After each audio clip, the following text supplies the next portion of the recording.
Hi കൂട്ടുകാരെ, പുതിയൊരു വീഡിയോയിലോട്ട് എല്ലാവർക്കും സ്വാഗതം. അപ്പോൾ കൂട്ടുകാരെ, നമ്മുടെ ഇന്നത്തെ വീഡിയോ എന്താണെന്ന് വെച്ചാൽ അടുക്കളയിലെ പച്ചക്കറി അവശിഷ്ടങ്ങൾ എന്ത് ചെയ്യണം എന്നോർത്ത് വിഷമിക്കുന്നവർക്കായി വളരെ ലളിതമായ ഒരു സൂത്രവിദ്യയാണ് ഇന്നത്തെ വീഡിയോയിൽ നമ്മൾ കാണിക്കുന്നത്. ഒരു രൂപ പോലും ചിലവില്ലാതെ വീട്ടിലുള്ള പഴയൊരു പ്ലാസ്റ്റിക് കുപ്പി ഉപയോഗിച്ച് ചെടികൾക്ക് മികച്ച ജൈവവളം ഉണ്ടാക്കാം.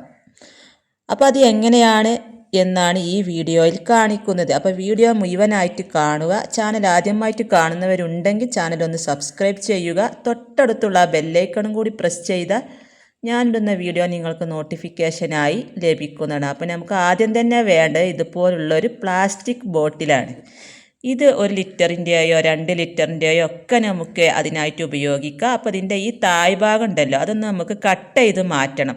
അതുപോലെ ഇത് കണ്ടോ, ഞാൻ കട്ട് ചെയ്തിട്ട് നിങ്ങൾക്ക് കാണിച്ചു തരാം. ഇതിൻ്റെ ഈ താഴ്ഭാഗമാണ് കട്ട് ചെയ്ത് മാറ്റേണ്ടത്. അടപ്പുള്ള ഭാഗം അടപ്പ് നമുക്ക് ഒഴിവാക്കാം. അപ്പോൾ ഇതുപോലെ നമുക്ക് കത്രിക വെച്ചോ അല്ല മൂർച്ചയുള്ള കത്തി വെച്ചോ കട്ട് ചെയ്ത് മാറ്റിയിട്ടുണ്ട്.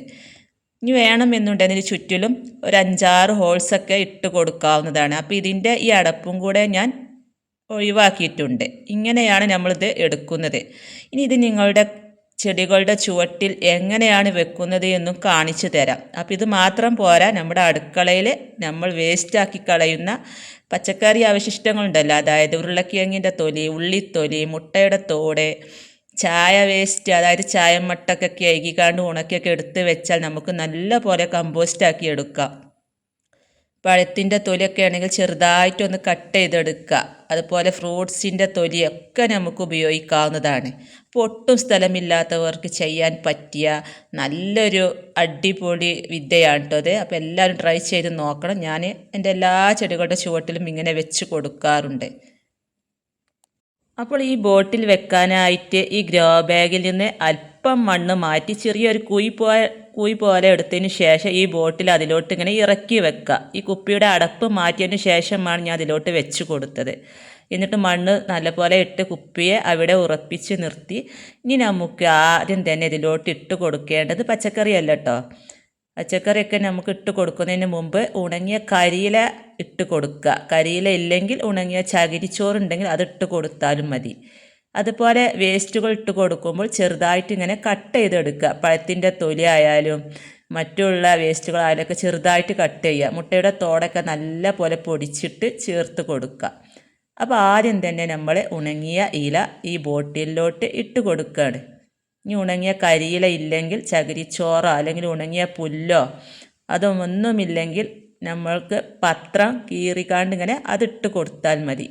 അപ്പോൾ ഇത് നല്ലപോലെ ഒന്ന് കമ്പ് വെച്ച് താഴ്ത്തിയതിന് ശേഷം അടുത്ത ലെയർ പച്ചക്കറിയുടെ വേസ്റ്റാണ് ഇട്ട് കൊടുക്കുന്നത്. ഇതിപ്പോൾ ഒരു ദിവസത്തെ വേസ്റ്റാണ് കേട്ടോ. അങ്ങനെ അന്നാന്ന് വരുന്ന വേസ്റ്റുകൾ നമുക്ക് ഈ ബോട്ടിൽ നിറയുന്നത് വരെ ഇട്ട് കൊടുക്കാം. ഇതിപ്പോൾ 2 ദിവസം കൊണ്ടൊക്കെ താഴ്ന്നു പോകും.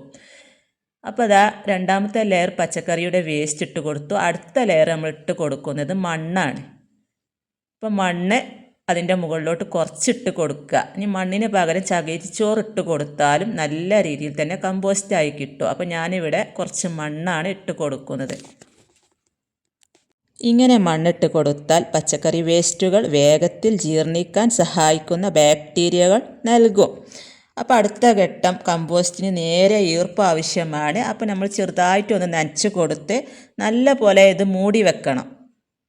അപ്പോൾ ഇങ്ങനെ മൂടി വെക്കുന്നത് എന്തിനാണെന്ന് വെച്ചാൽ ഇതിലുള്ള ഈർപ്പം നഷ്ടപ്പെടാതിരിക്കാനും ഈച്ചകൾ വരാതിരിക്കാനും കുപ്പിയുടെ മുകൾ ഭാഗം ഒരു ചിരട്ടയോ പാത്രമോ ഉപയോഗിച്ച് മൂടി വെക്കുന്നത് വളരെ നല്ലതാണ്. അപ്പോൾ ദിവസവും അടുക്കളയിലെ അവശിഷ്ടങ്ങൾ ഇതുപോലെയൊക്കെ ഇടുക. അപ്പോൾ ഇത് മുമ്പ് ഞാൻ ഒരു കമ്പോസ്റ്റ് വെച്ചതാണ് കേട്ടോ, ഉണ്ടാക്കിയതാണ് കേട്ടോ അത്. നമ്മുടെ ഈ കുപ്പിയിലിടുന്ന പച്ചക്കറിയുടെ അവശിഷ്ടങ്ങൾ അഴുകി അതിൽ നിന്ന് വരുന്ന സ്ലറി നമ്മുടെ ചെടികളുടെ ചുവട്ടിലോട്ട് തന്നെ കിട്ടുകയും ചെയ്യും. നല്ല രീതിയിൽ ചെടി വളർന്നു വരികയും ചെയ്യും. പിന്നെ ഒരു 2 മാസമൊക്കെ ആകുമ്പോൾ ഇതുപോലുള്ള കമ്പോസ്റ്റായി കിട്ടും. അപ്പോൾ നമുക്ക് നമ്മുടെ ചെടികൾക്ക് നല്ലൊരു വളമായിട്ട് ഇത് ഉപയോഗിക്കാം. അപ്പം എല്ലാ പച്ചക്കറിയുടെ വേസ്റ്റുകളും മുട്ടയുടെ തോടൊക്കെ ഉള്ളതാണ്. അപ്പോൾ എല്ലാ പോഷകങ്ങളും ഇതിൽ അടങ്ങിയിട്ടുണ്ട്.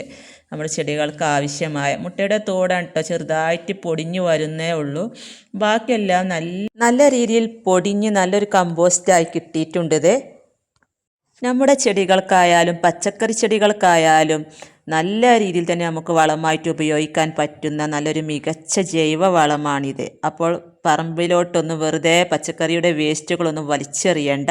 നമ്മുടെ വീട്ടിലുള്ള സാധനങ്ങൾ വെച്ച് തന്നെ നമ്മുടെ ചെടികൾക്ക് ആവശ്യമായ വളങ്ങൾ നമുക്ക് വീട്ടിൽ തന്നെ ഉണ്ടാക്കിയെടുക്കാനായിട്ട് സാധിക്കും. അപ്പോൾ എല്ലാവരും ഇതൊന്ന് ട്രൈ ചെയ്ത് നോക്കുക. ദിവസവും നമ്മുടെ അടുക്കളയിലുള്ള ഇതുപോലുള്ള പച്ചക്കറിയുടെ വേസ്റ്റുകളൊക്കെ ഇതേ രീതിയിൽ ഈ കുപ്പിയിലേക്ക് ഇട്ട് കൊടുക്കാം. കുപ്പിയുടെ അടിയിലെ തുറന്ന ഭാഗത്തു കൂടി പോഷകങ്ങൾ നേരിട്ട് ചെടിയുടെ വേരുകളിലേക്ക് ഇറങ്ങിച്ചെല്ലും. കൂടാതെ ഇത് വേഗത്തിൽ പോഷക സമൃദ്ധമായ വളമായി മാറുകയും ചെയ്യും. കമ്പോസ്റ്റിൽ പ്ലാസ്റ്റിക്, മാംസം എന്നിവ എണ്ണമയമുള്ള സാധനങ്ങളൊന്നും ഇടരുത്. അപ്പോൾ ഇതുപോലെ നമ്മുടെ എല്ലാതരം ചെടികൾക്കും നമുക്ക് ചെറിയ രീതിയിൽ മണ്ണൊക്കെ ഇളക്കി കൊടുത്ത് നമുക്ക് വാരി വാരി ഇട്ട് കൊടുക്കാം. അപ്പോൾ എല്ലാവർക്കും ഈ വീഡിയോ ഇഷ്ടമായെന്ന് വിചാരിക്കുന്നു. വീഡിയോ ഇഷ്ടമായാൽ ലൈക്ക് ചെയ്യാനും ഷെയർ ചെയ്യാനും കമൻറ്റ് ചെയ്യാനും മറക്കരുത്. അടുത്ത പുതിയൊരു വീഡിയോ ആയിട്ട് വരുന്നത് വരെ വീണ്ടും കാണാം.